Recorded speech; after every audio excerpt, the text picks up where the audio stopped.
I can move this over, that would be great. The perils of technology. Like I don't wanna,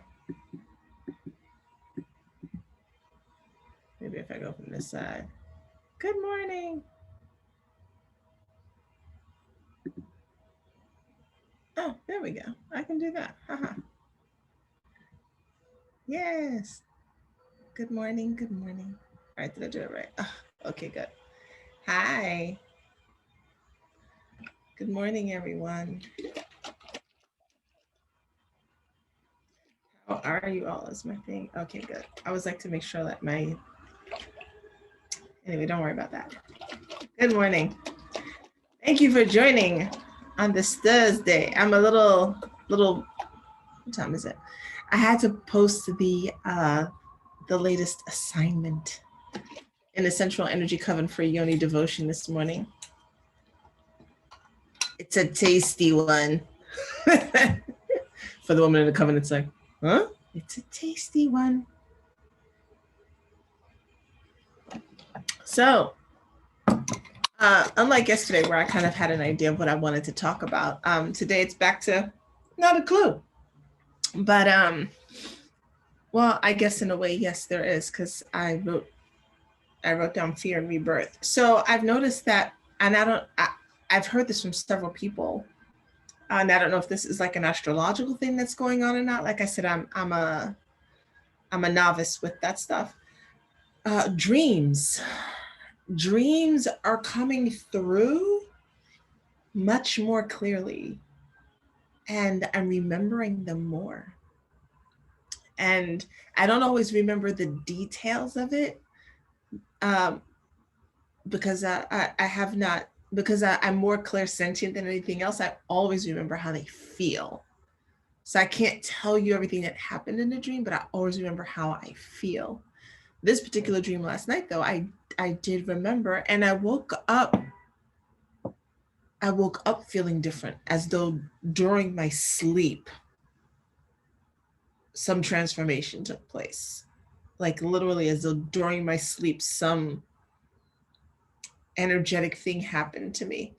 And I use myself as an example. I honestly don't really like to get on here and talk about me. But when I am talking about me, it's in the hopes that you can see yourself in this, and that you can look at your experiences and see how it might apply to you. Um, yeah. So this I've noticed during the end of this, we all know what this year has been, right? And I'm a metaphysical person, so I don't look at things strictly by, well, it's the year 2020 and this event happened. There's a reason that things unfold the way they do. I am a firm believer in that. Um, and so looking at how this year has progressed, sorry, I just got this this incredible hit of missing my ex-husband. That completely caught me off guard.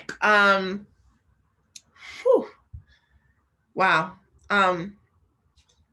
So this year has been something incredible, and wow. Okay, okay. Um, what I've noticed is that this year has been filled with so much growth. Like it's exponential growth that has taken place this year. It's like you're moving too slow, so let's just speed this up. And that's painful when you grow too fast and then you have to like stretch to accommodate the new you. So I've noticed, at least for myself, and perhaps you can look at your own life and see how this might be unfolding for you. I wrote the one post. There was one night a couple of weeks ago, about 2 weeks ago, where I was literally it was like I was almost like I was having a it was like I was having a panic attack. I don't have panic attacks. I do feel anxiety. I'm a human.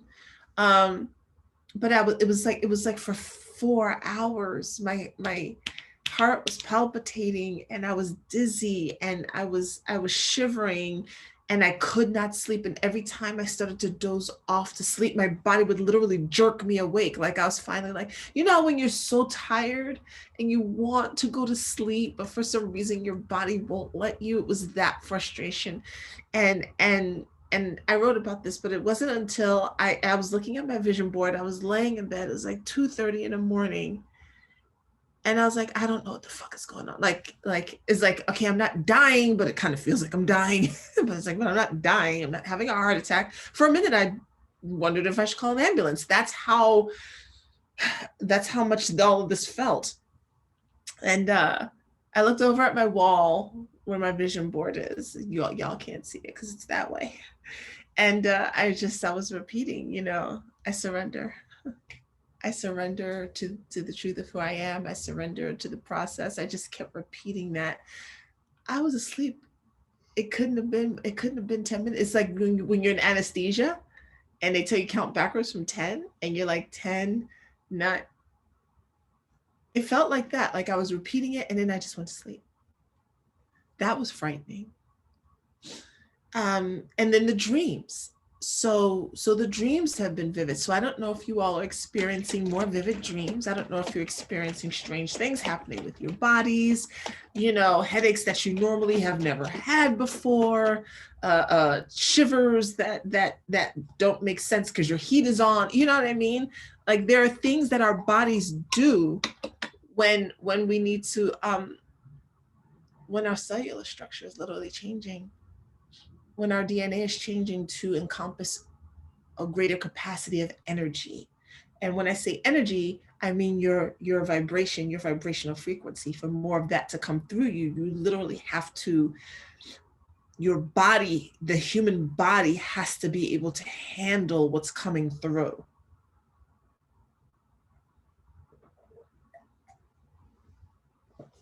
I got my chlorophyll back yesterday. Yes.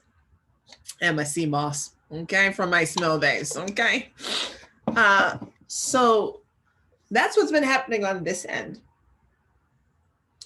And with that, so we all want to be healed, right? We all say that. And we want this up leveling and this healing the family generations. And I wanted it too. And I didn't realize that it came with these other things. Like in my mind, I thought I'm gonna do some meditations, I'm gonna write some affirmations, I'm gonna burn some candles, I'm a sage and Palo Santo and all of that. And it'll be clear and then my life will be better. Like if you caught me in 2014, that's what I would have thought like this was. No. So when you know you're that person in your family, and it'd be beautiful if it was more than one person, right? But it always seems like it's just like one person. It never seems like you have a buddy in your own family. What the fuck? Yeah, it's not that simple. There are other things that happen, and there's so many parts of you that need to die. And here's the hard part about it. You're doing this because you want to heal the family that you've come from. But in the process of doing this, you sometimes lose the family that you've come from. Ain't that some fucked up shit in a way? Like you're like, I'm clearing 7 generations behind me and my ancestors, and I'm clearing the way forward for any possible children, for the children I have had, for my grandchildren. And in the process of doing this shit, you start to like, you can't really be around sometimes that family. And it's like, oh. So this comes with more than what you think it does.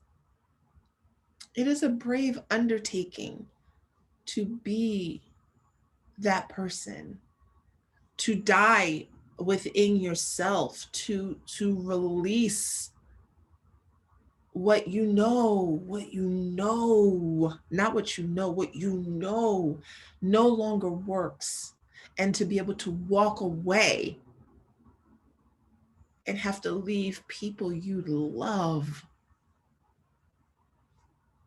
in whatever they're in, because it's not about saving them. No one can be saved. And some people will never leave where they're at. They're comfortable. There's so much fear involved in that, you know? Like, in order for you to be reborn, there's fear of stepping away, of leaving behind what was familiar to you, what you've always known about who you thought you were, and stepping out on faith that who you are becoming is the truest version of you, even if everyone else around you does not agree. And so this I now understand. I'm going to tell you all about my kind of cult experience.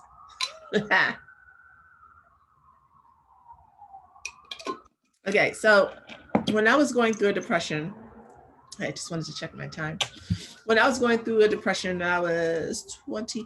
Time gets blurred, by the way, when you go through traumatic events. I was 21 when I attempted suicide.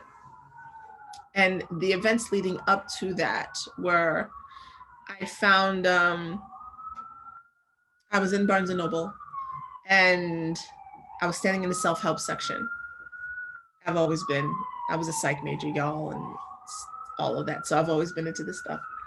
I'm standing in Barnes & Noble. I'm looking in the self-help section.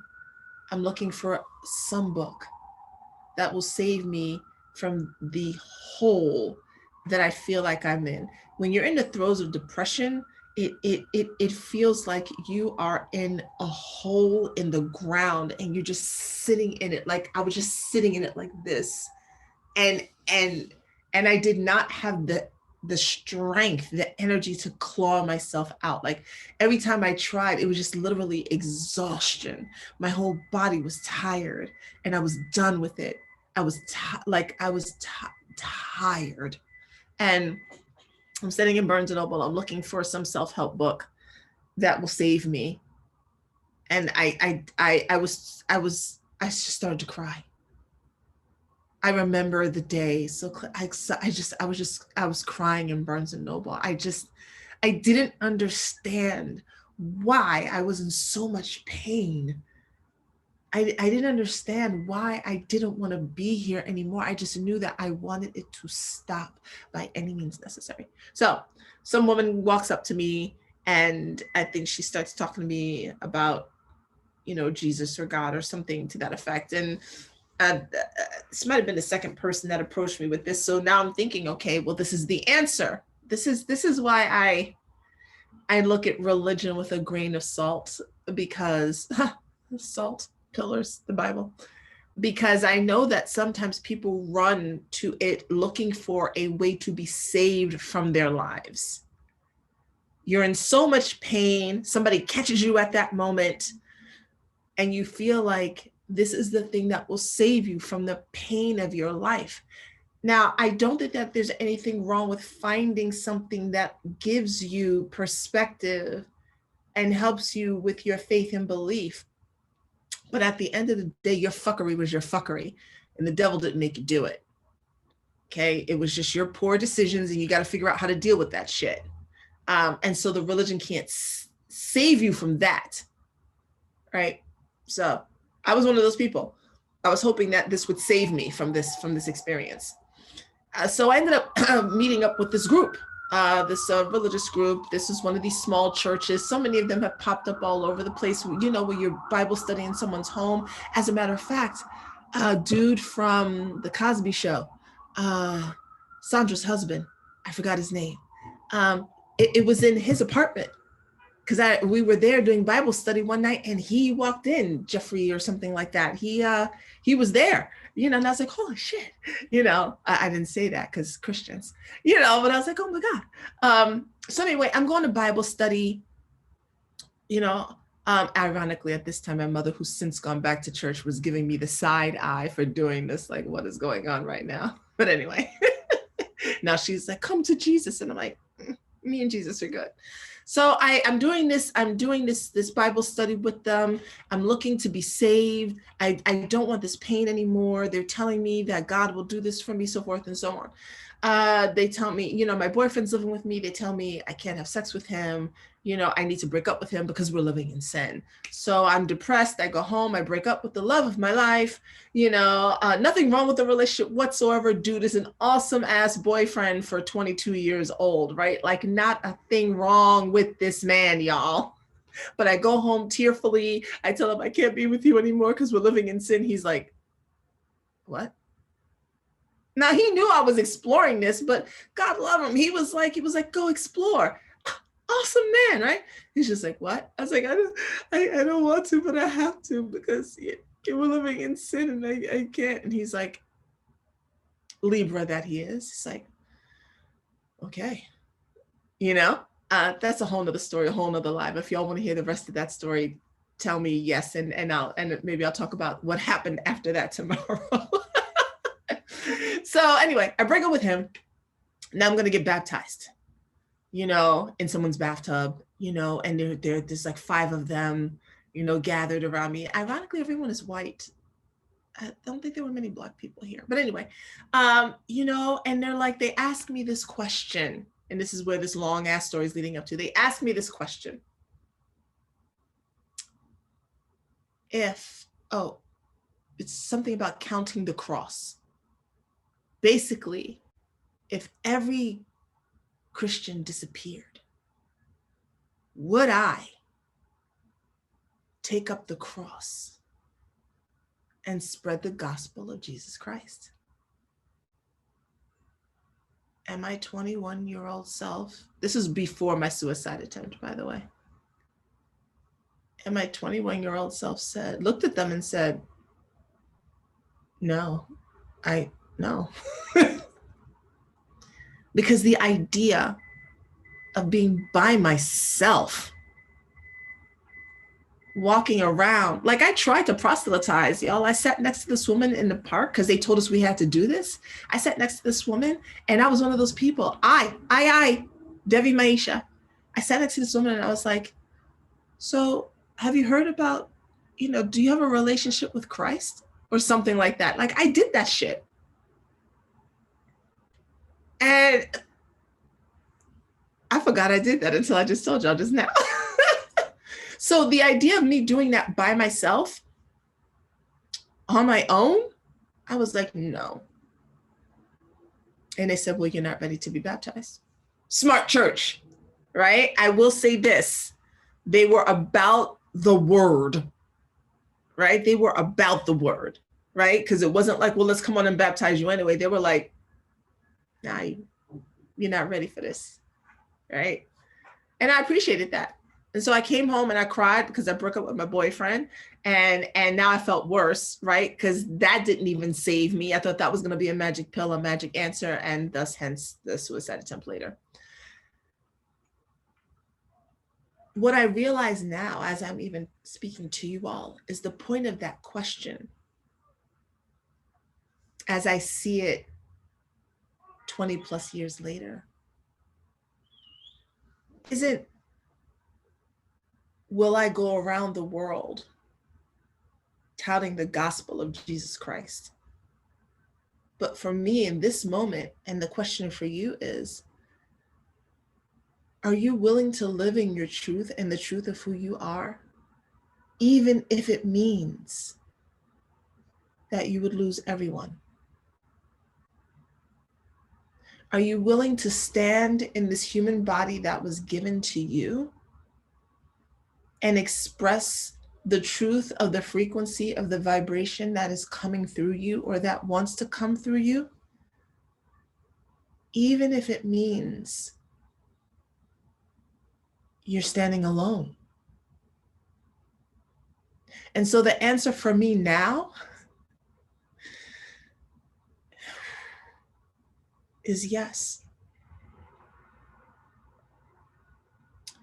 Even if no one watched a live stream, even if no one commented or liked a post, even if no one looked at a picture that I posted, what needs to come through me and how I need to express the divinity that was given to me, yes. Yes, I would do that. I would walk the streets dressed in whatever that meant that looked like. That to me is what that question is. It doesn't mean that there's no fear. I'm sure Jesus and Muhammad, I don't know if Buddha was afraid, because you know Buddhism. I'm sure there was some fear. There's always fear.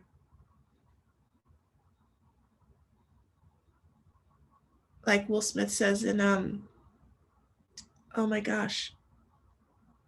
God, my sons know the movie. I tell them we need to watch it again. The danger is real. The fear is not. There is fear. That's a natural human instinct. But thank you for the title. When you die to that self, you are resurrected into the clearer vibration that you are meant to carry. That is that rebirth. You don't have to wait until your body dies for that. That's not what that's about. It's about you letting go of and shedding. That's what all those stories in that book, in the Bible, are about. You shedding the shit that doesn't belong to you, that no longer serves you, to clear yourself for this frequency, which is only and always love. And whatever that expression needs to look like coming through you. And you reach a point where you descend and then you come up. So the question to ask yourself is, are you willing to walk in the vibration of what needs to come through you? It took me 20 plus years to answer yes. It took me 20 plus years to get to that answer. So it's okay if you're like, I'm not ready yet. You will be, because you're watching this. All right, that's it for today. I'm going to go finish my drink. Clearly, I've got some emotions flowing through me today. It's what? I'm going to have to, examine that myself. All right, thank you for watching. Thank you for watching the replay. You all have a wonderful day. I love you. See you tomorrow.